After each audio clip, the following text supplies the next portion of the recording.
The plastic restraints cut into 10-year-old Aiden's wrists as he stood sobbing on the sidewalk, his chocolate-stained fingers turning purple from the circulation being cut off.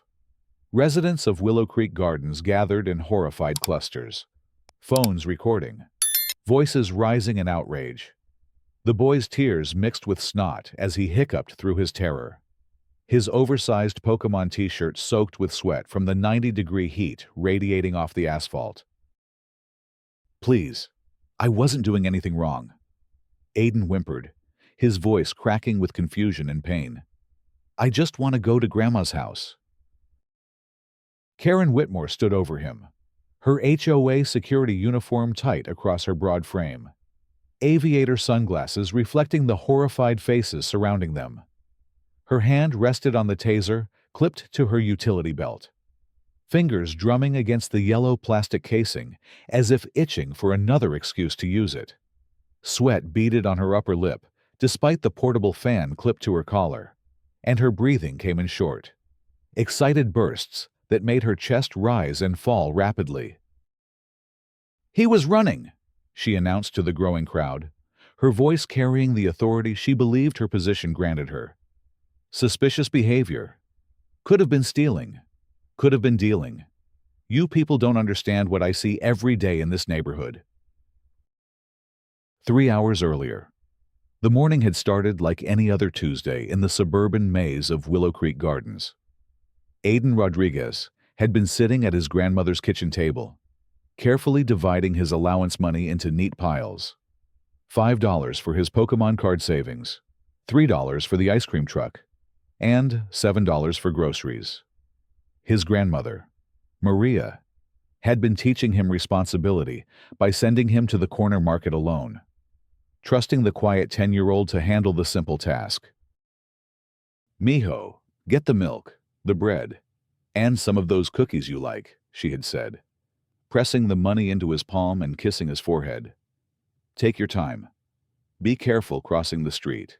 And don't talk to strangers." Aiden had nodded solemnly, pocketing the cash and grabbing his favorite backpack, the one with Pikachu grinning from the front pocket. He'd walked the familiar route dozens of times before, past the identical townhouses with their manicured lawns and regulation flower beds, past the playground where younger kids shrieked with joy on the swings, past the community pool where teenagers lounged despite the early hour. The Willow Creek Gardens Homeowners Association prided itself on maintaining what they called community standards.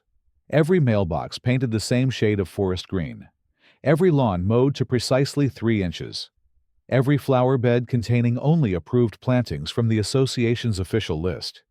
It was the kind of place where residents paid premium prices for the promise of order, predictability, and property values that only went up. Karen Whitmore had been the HOA's enforcement officer for 3 years, hired after a series of break-ins had spooked the board into authorizing a security position. She drove her white Dodge Challenger through the winding streets with the slow deliberation of someone who took her authority seriously, her dashboard camera recording every interaction, her citation book always within reach. She'd written tickets for everything from improperly placed trash bins to children's chalk art on sidewalks, building a reputation that made neighbors cross the street rather than engage with her. That morning, she'd been parked in her usual spot behind the community center, sipping her 3rd cup of coffee and scrolling through the Nextdoor app on her phone. The complaints never stopped flowing. Dog barking at 7:03 a.m. Suspicious person walking through the neighborhood. Package delivery truck parked in a fire lane for 30 seconds. Each report made her feel more justified in her vigilance, more convinced that she was the thin blue line holding back chaos. She'd been reading a particularly heated thread about lawn maintenance when she spotted Aiden walking back from the market, plastic grocery bag swinging from his hand. Something about his gait caught her attention. He wasn't exactly running, but he was moving with purpose, his short legs working to cover ground quickly. To Karen's trained eye, it looked suspicious. Kids who weren't doing anything wrong didn't walk that fast. She'd started her engine and pulled out onto Maple Street. Following him at a distance, Aiden had glanced back once, noticed the white car trailing him, and picked up his pace slightly. To him, it was just a natural response to feeling watched. To Karen, it was confirmation of guilt. Control. This is Unit 7. She'd radioed to the security dispatch, though she was the only unit, and the dispatcher was her supervisor's voicemail. I've got a possible 1054 in progress. Juvenile male, Hispanic, approximately 10 years old, fleeing on foot with suspicious package. She'd accelerated, pulling alongside Aiden just as he reached the corner of Willow and 3rd. The boy had looked up at her with wide, confused eyes as she'd rolled down her window. "Stop right there, kid," she'd barked, her voice sharp with manufactured authority. "Let me see what's in that bag." Aiden had frozen, clutching the grocery bag closer to his chest. His grandmother had always taught him to be polite to adults. But something about this woman's tone made his stomach twist with anxiety. He'd glanced around, hoping to see a familiar face, but the street was empty, except for a few cars parked in driveways. "I'm just going to my grandma's house," he'd said, his voice small and uncertain. "She lives right there." He'd pointed toward Maria's townhouse, visible just 2 blocks away, its front porch decorated with the wind chimes she'd brought from Puerto Rico. "I didn't ask where you were going," Karen had snapped, stepping out of her patrol car. The utility belt around her waist creaked with the weight of her equipment. Handcuffs and zip ties and pepper spray and the taser she'd been eager to try since the training course. "I asked what's in the bag. You've been acting suspicious, walking fast, looking around nervously. That's not normal behavior for this neighborhood." Aiden's hands had started shaking as he'd opened the bag, showing her the milk, bread, and package of chocolate chip cookies. The receipt was still crumpled in his pocket, the timestamp showing he'd purchased everything less than 10 minutes earlier. But Karen had barely glanced at the contents, her attention focused on what she perceived as evasive behavior. "Where did you get the money for this?" she'd demanded. Stepping closer, her bulk cast a shadow over the boy, and he'd instinctively taken a step backward. "Kids your age don't just walk around with cash unless they're up to something." "My grandma gave it to me," Aiden had whispered, reaching into his pocket to show her the remaining change. "She always sends me to the store. Mrs. Chen knows me. She knows my grandma." But Karen had already made up her mind. The boy's backward step looked like preparation to run. His nervous glances seemed like guilt. His stammered explanations sounded like lies. She'd been waiting months for a real situation to test her training, and this felt like her moment. "Don't move," she'd commanded, reaching for her radio again. "I'm going to verify your story, and if you're lying to me, you're going to be in serious trouble." That's when Aiden had made the mistake that would haunt both of them. Panicked by the woman's aggressive tone and confused by the escalating situation, he'd turned and started walking quickly toward his grandmother's house. Not running. Exactly. But moving with the desperate urgency of a child who wanted to be somewhere safe. "Stop! You're under arrest," Karen had shouted, and the words had sent electricity through Aiden's young body. He'd never been in trouble before, never even been sent to the principal's office, and the concept of being arrested was so foreign and terrifying that his fight-or-flight response had kicked in completely. He'd started running then. Really running. His sneakers slapping against the hot pavement as he'd sprinted toward the safety of his grandmother's front door. The grocery bag had bounced against his leg, the milk sloshing and the cookies rattling. But he'd held on tight, because losing Grandma's groceries would be almost as bad as whatever this scary woman wanted to do to him. Karen had given chase in her patrol car, engine roaring, as she'd accelerated down the residential street at twice the posted speed limit. Her dashboard camera had captured everything, her heavy breathing amplified by the internal microphone as she'd radioed for backup that would never come. Suspect is fleeing on foot. Repeat. Suspect is fleeing on foot. She'd panted into her radio. I'm in pursuit. Request immediate backup. This is a priority 1 situation. Aiden had made it halfway to his grandmother's house before Karen had cut him off, swerving her patrol car onto the sidewalk and jumping out while the engine was still running. The boy had tried to dodge around her, but she'd been ready, launching herself at him with the full weight of her 200-pound frame. They'd gone down hard on the concrete, Aiden's shoulder taking the brunt of the impact as Karen had landed on top of him. The grocery bag had exploded on impact, milk carton splitting and soaking into his Pokemon shirt, cookies scattering across the sidewalk in a constellation of chocolate chips and crumbs. He'd cried out in pain and confusion, his young voice cracking with terror. You're under arrest for fleeing and eluding, resisting arrest, and suspicious behavior, Karen had announced, pressing her knee into his back as she'd reached for the zip ties on her belt.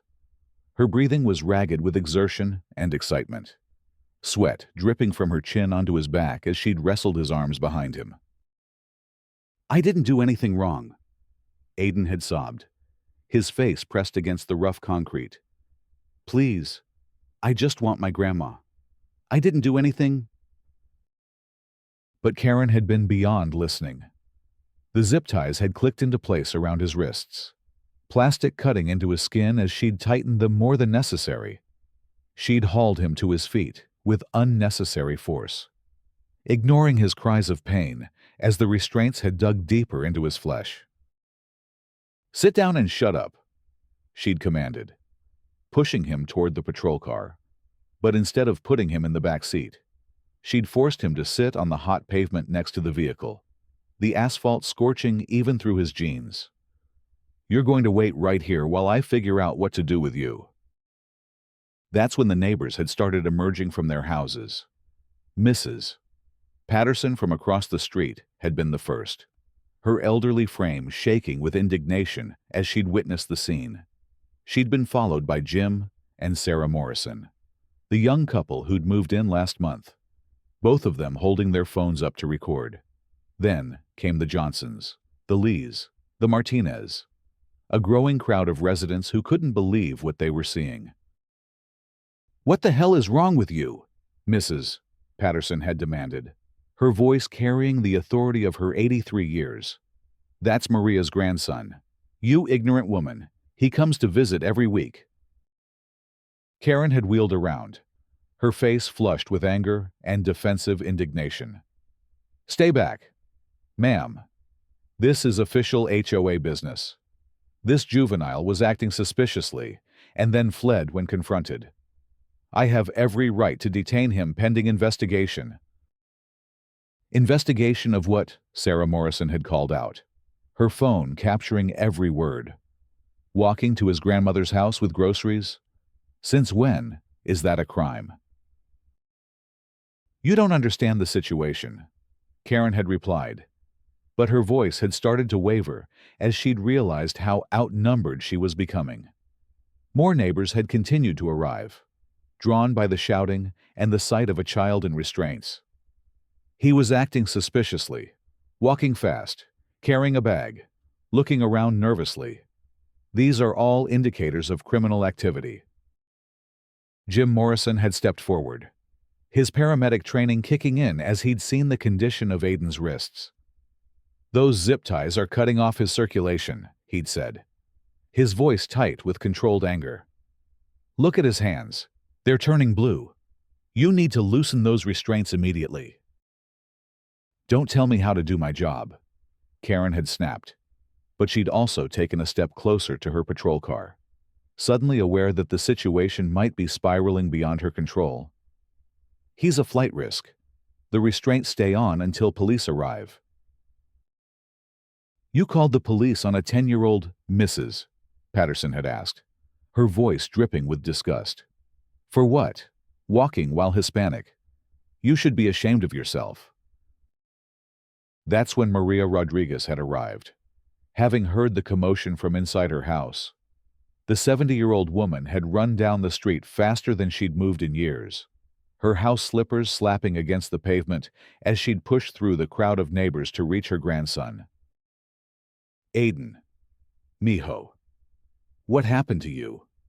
she'd cried, dropping to her knees beside him and gathering him as best she could with his hands still bound behind his back. "Who did this to you? Why are you hurt?" The sight of his grandmother had broken something in Aiden's fragile composure.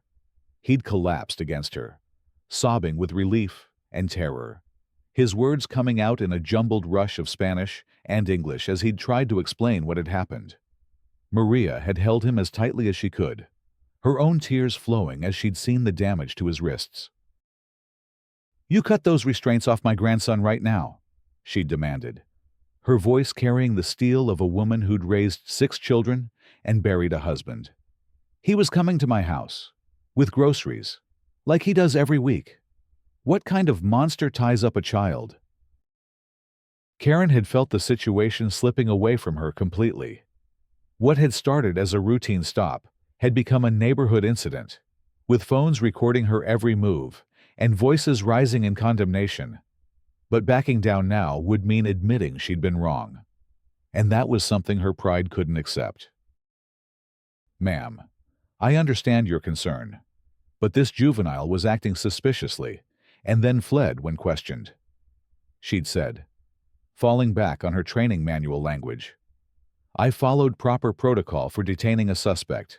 The restraints will be removed when the situation is resolved." "Suspect," Maria had repeated, her voice rising with incredulous anger. "He's 10 years old. Look at him. He's terrified. You've traumatized a child over nothing." The crowd had pressed closer, and Karen had realized she was completely surrounded.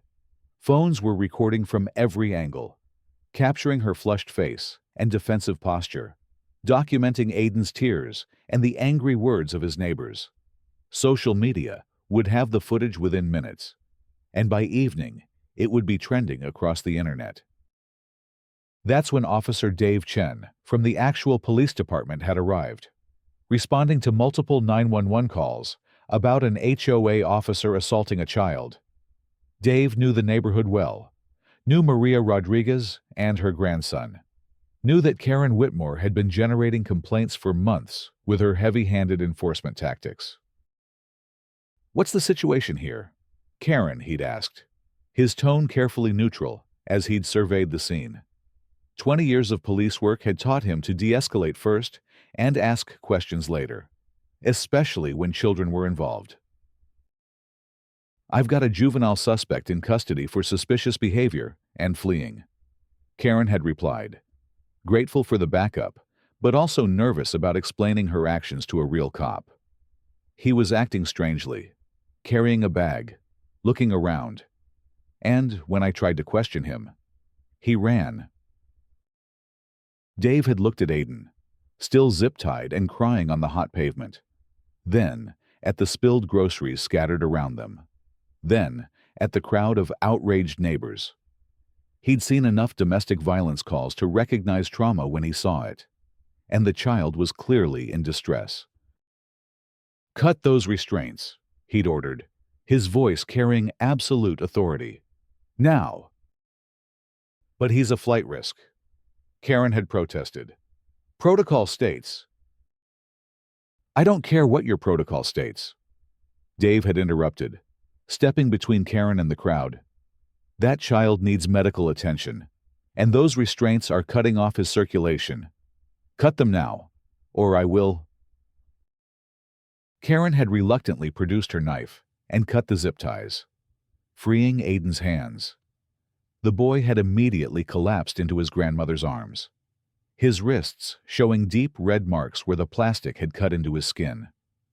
Maria had examined the damage with gentle fingers, her expression growing more thunderous by the second. "Look what you did to him," she'd said, holding up his hands so everyone could see the injuries. "You hurt a child. For what for? Walking to his grandmother's house." Dave had knelt down beside them, his voice gentle as he'd addressed Aiden directly. "Hey, buddy, are you okay? Do your wrists hurt? Do you need to go to the hospital?" Aiden had nodded through his tears, showing Dave the marks on his wrists. "She said I was being suspicious." He'd whispered, "But I was just bringing Grandma her groceries. I always bring her groceries." "I know you do, son," Dave had said, his own anger carefully controlled. "You didn't do anything wrong. Nothing at all." What none of them knew at that moment was that the incident was being watched by someone with far more authority than any HOA enforcement officer. Captain Roberto Rodriguez, Aiden's father and head of the Internal Affairs Division for the Metropolitan Police Department, had been working from his home office that morning, reviewing a stack of complaints about biased policing in suburban communities. The irony wasn't lost on him that he'd spent his career investigating officers who abused their power, particularly against minority communities. And now, his own son had become a victim of exactly the kind of overzealous enforcement he'd been fighting against. The difference was that Karen Whitmore wasn't a sworn police officer, which meant she had even less training and accountability than the cops he usually dealt with. Roberto had been monitoring the Nextdoor app and other social media platforms as part of his investigation into bias incidents in Willow Creek Gardens. The HOA had been on his radar for months, with residents complaining about selective enforcement and harassment, particularly against families of color. He'd been building a case quietly, gathering evidence, waiting for the right moment to act. The moment had just arrived in the worst possible way. His phone had started ringing within minutes of the incident ending. Calls from neighbors who knew his position and wanted to report what they'd witnessed. But Roberto had already seen the videos, already been texted the footage by concerned residents who knew him from the community barbecues and school events where he'd tried to build bridges between law enforcement and the neighborhood. Watching his son sobbing in restraints on hot pavement had triggered something primal in Roberto's chest, a rage that he'd spent 20 years learning to control in his professional life. But this wasn't professional anymore. This was personal. And it was going to have consequences that Karen Whitmore couldn't possibly imagine. He'd called his supervisor immediately, briefing him on the situation and requesting permission to fast-track the investigation he'd already been conducting.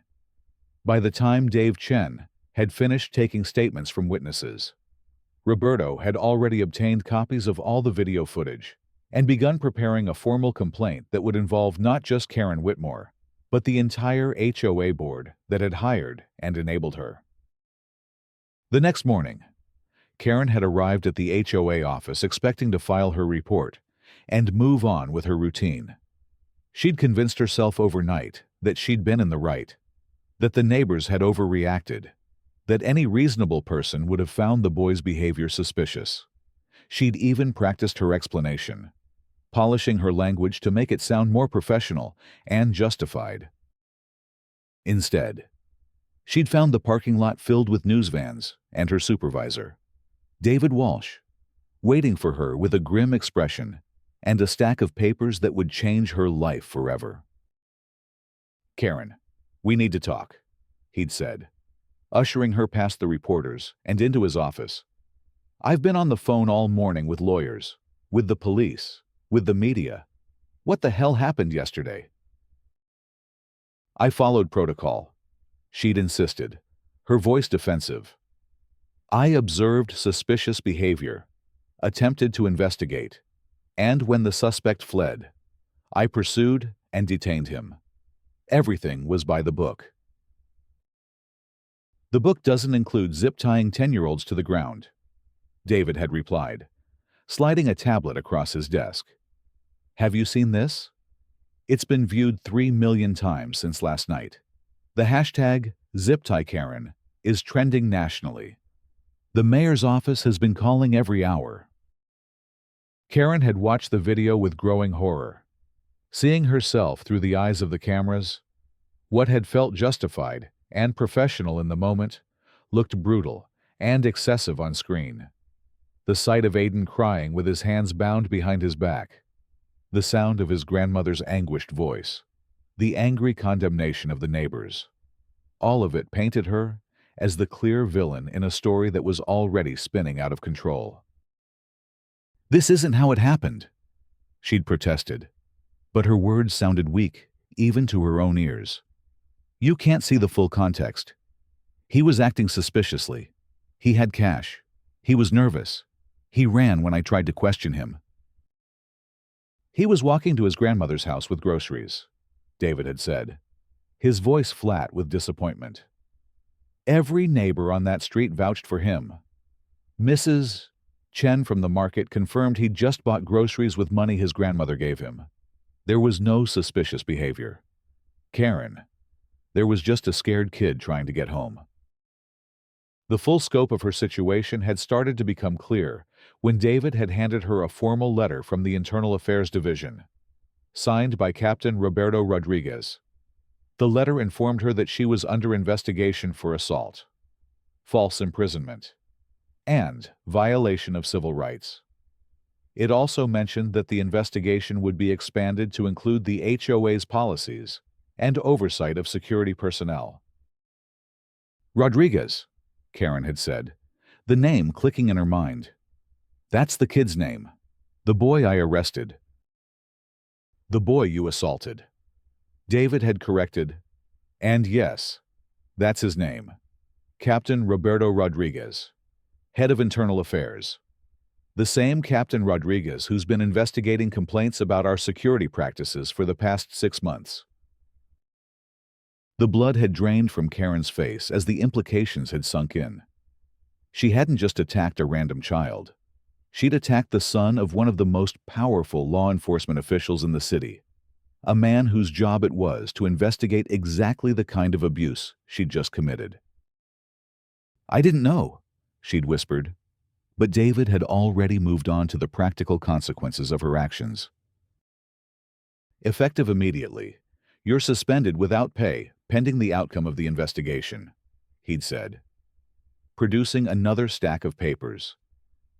"The board is meeting an emergency session this afternoon to discuss your employment status. I'd recommend you get a lawyer. Karen, this is going to get very complicated. Very quickly." Over the following days, the story had exploded across social media and news outlets.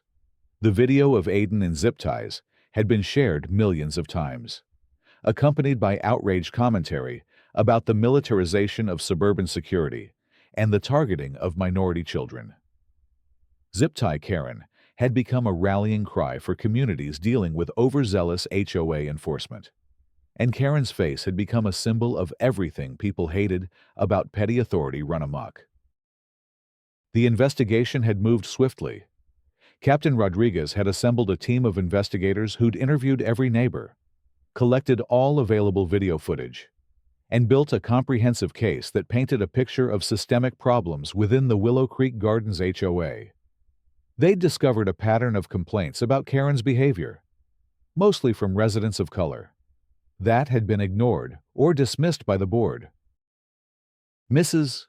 Patterson had testified about the time Karen had cited her for having the wrong color flowers in her garden, even though they were on the approved list. The Martinez family had documented months of harassment, including being stopped and questioned every time they had visitors.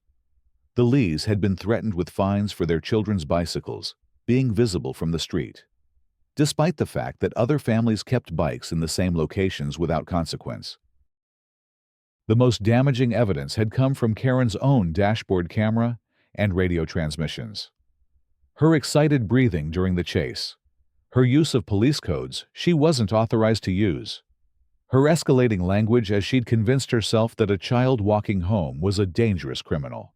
All of it had been preserved in digital clarity. The medical examiner's report on Aiden's injuries had been particularly damning. The zip ties had caused nerve damage that would require months of physical therapy to fully heal. The psychological evaluation had documented symptoms of trauma that would need ongoing treatment. The boy who'd once walked confidently through his neighborhood now suffered from anxiety attacks and refused to leave his grandmother's house alone. But perhaps the most shocking revelation had come when investigators had searched Karen's personal files and discovered the extent of her surveillance activities. She'd been keeping detailed records on residents, including photographs, license plate numbers, and notes about their visitors, guests, and daily routines. Her computer contained files on nearly every family in the neighborhood, with particularly extensive documentation on minority residents. The formal disciplinary hearing had been scheduled for a month after the incident, giving both sides time to prepare their cases. The HOA board had hired expensive lawyers to minimize their liability, while Captain Rodriguez had assembled a team of civil rights attorneys to represent Aiden and his family. The hearing would be held in the community center, the same building where Karen had parked to observe the neighborhood on the morning everything had gone wrong. On the day of the hearing, protesters had gathered outside the community center, holding signs demanding justice for Aiden and accountability for the HOA. Counter-protesters, mostly other HOA enforcement officers from around the region, had shown up to support Karen, claiming she was being scapegoated for doing her job. The tension in the air had been palpable, with news crews capturing every moment of the community's division. Inside the community center, the hearing had been set up like a courtroom, with the HOA board serving as judges and the residents of Willow Creek Gardens packed into folding chairs to witness the proceedings. Karen had sat at one table with her attorney, an expensive-looking man in a three-piece suit who'd been hired by her insurance company. At the other table, Captain Rodriguez had sat with his son, now accompanied by a team of civil rights lawyers who'd taken the case pro bono. Aiden had looked smaller than ever in his button-down shirt and dress pants, his wrists still showing faint marks from the zip ties. He'd kept his eyes on his father throughout the proceedings, drawing strength from the man's calm presence. Maria Rodriguez had sat in the front row, her hands folded in prayer, surrounded by neighbors who'd become her strongest supporters. The hearing had begun with Karen's attorney presenting her defense. He'd argued that she'd been following established HOA security protocols, that she'd had reasonable suspicion to detain Aiden, and that the use of restraints had been necessary to prevent him from fleeing again. He'd painted her as a dedicated security professional who'd been unfairly vilified for doing a difficult job in challenging circumstances. "Ladies and gentlemen of the board," the attorney had said, his voice smooth and practiced, "my client has served this community faithfully for 3 years. She has prevented countless break-ins, maintained order during difficult situations, and provided the security that residents pay premium prices to obtain. The incident in question was a regrettable escalation, but it occurred in the context of suspicious behavior and non-compliance with lawful orders."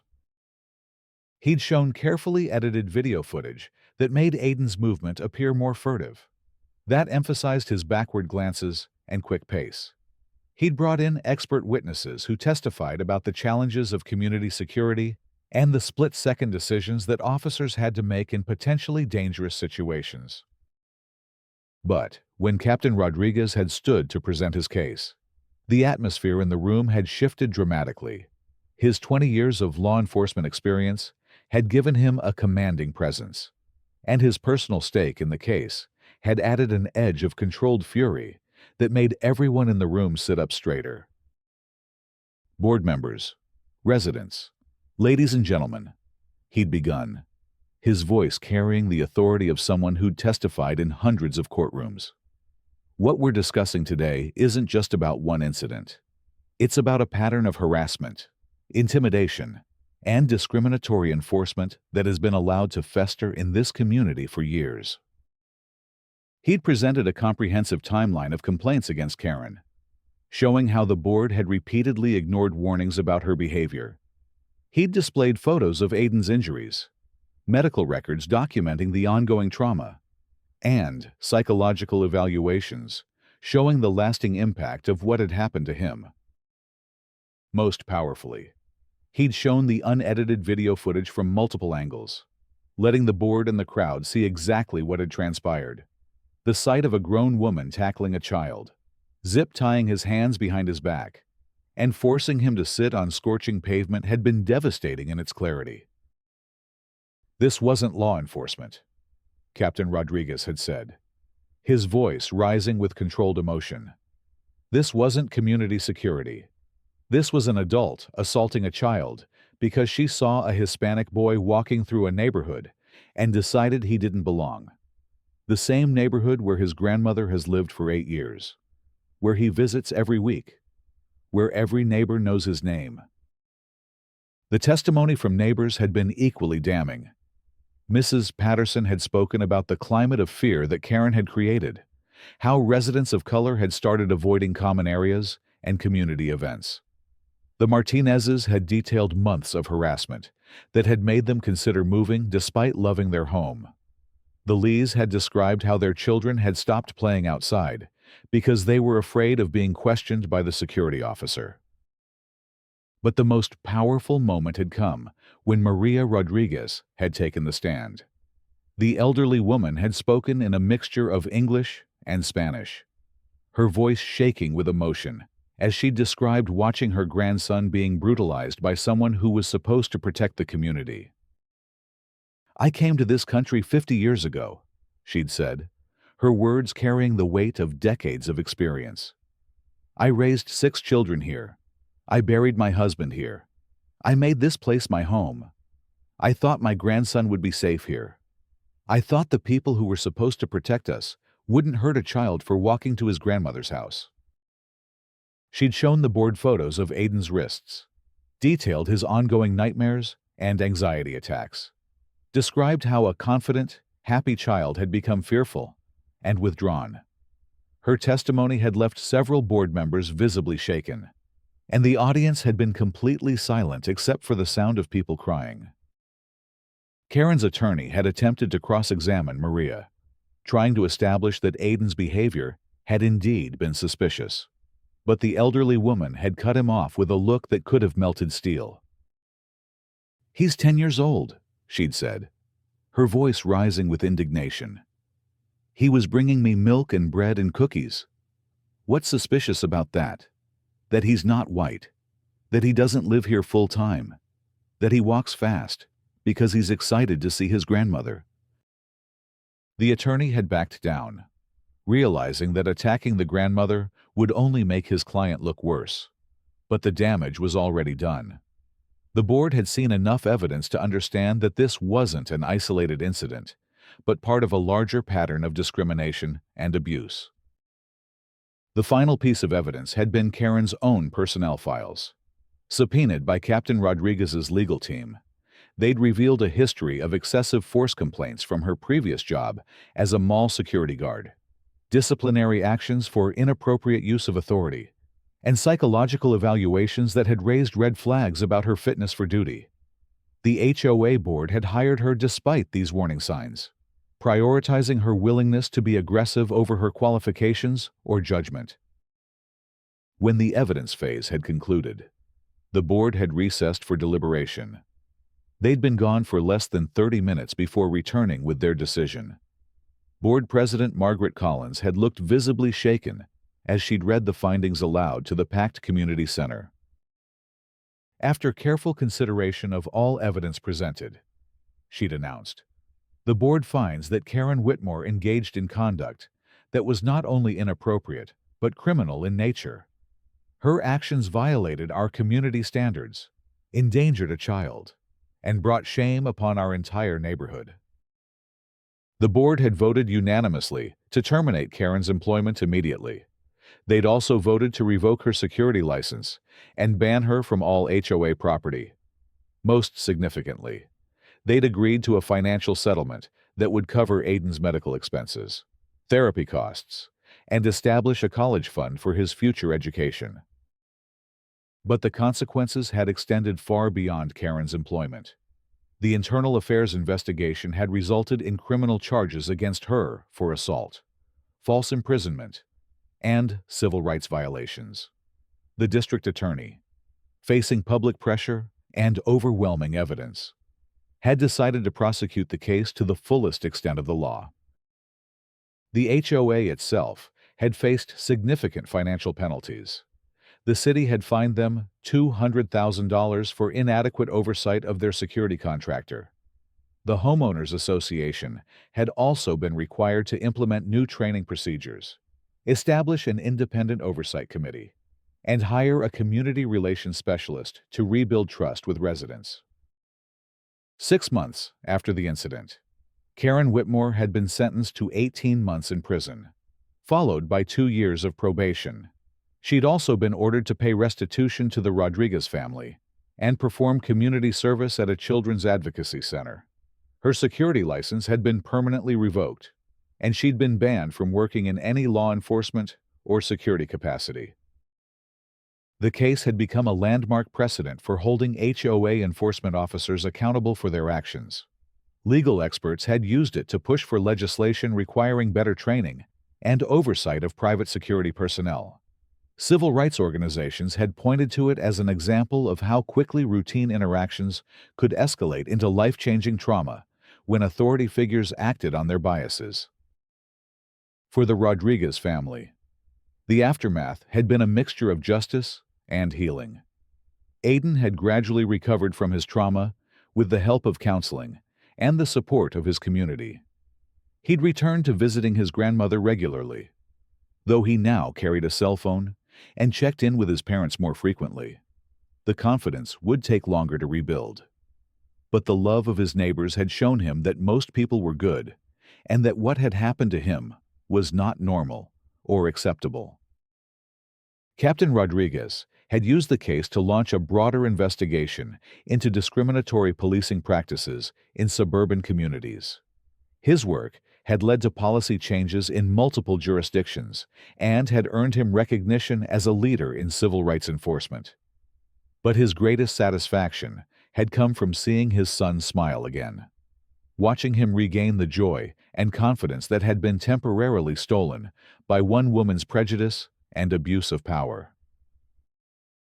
Maria Rodriguez had become an unlikely community activist, speaking at town halls and HOA meetings about the importance of treating all residents with dignity and respect. Her experience had galvanized other families who'd faced discrimination, and she'd helped establish a support network for residents dealing with biased enforcement. The community garden she'd started behind the community center had become a symbol of the neighborhood's commitment to healing and unity.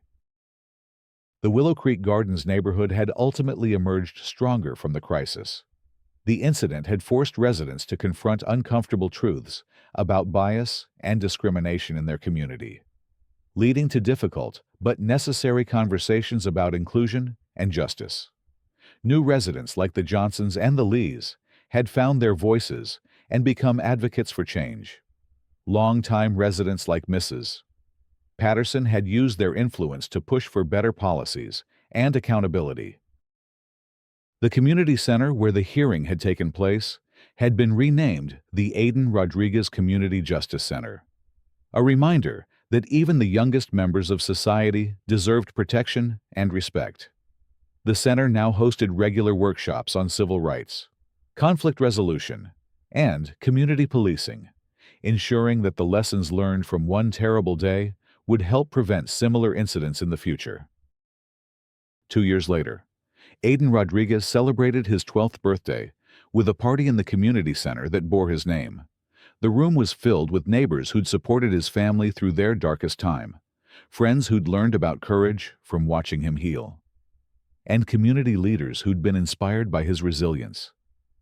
As he blew out his candles, surrounded by love and laughter, it was clear that while the scars from that terrible day would always remain, they'd been transformed into something powerful and meaningful. The story of what had happened in Willow Creek Gardens continued to resonate far beyond the neighborhood's borders. It had become a case study in law enforcement academies, a cautionary tale about the dangers of unchecked authority, and an inspiration for communities working to build more just and inclusive societies. The hashtag #HOA Karen had evolved from a symbol of outrage into a call for accountability and change. Karen Whitmore had faded into obscurity after her release from prison, her name forever associated with one of the most notorious examples of HOA abuse in recent memory. Her story served as a warning to others who might be tempted to use their authority to target people they deemed undesirable or suspicious. The consequences of her actions had extended far beyond her own life, touching everyone in the community and rippling outward to influence policy and practice across the country. But perhaps the most important legacy of that terrible Tuesday morning was the reminder that justice, though sometimes delayed, could still prevail when communities stood together. The sight of neighbors of all backgrounds united in defense of a scared child had proven that the better angels of human nature could triumph over prejudice and fear. In the end, the story of Aiden Rodriguez was not just about one boy's traumatic experience, but about a community's commitment to ensuring that no child would ever face such treatment again. The sun set over Willow Creek Gardens, much as it had on countless other evenings, painting the identical townhouses in warm golden light. But the community it illuminated was fundamentally different from the one that had existed before that morning when a 10-year-old boy had been zip-tied for the crime of walking to his grandmother's house. It was a place where justice had been served, where accountability had been demanded, and where every child could walk safely in the knowledge that their neighbors would protect them from those who would do them harm. In the end, that was Karen Whitmore's real legacy. Not the trauma she had inflicted, but the unity and strength she had inadvertently helped create in a community that had found its voice in defense of its most vulnerable members.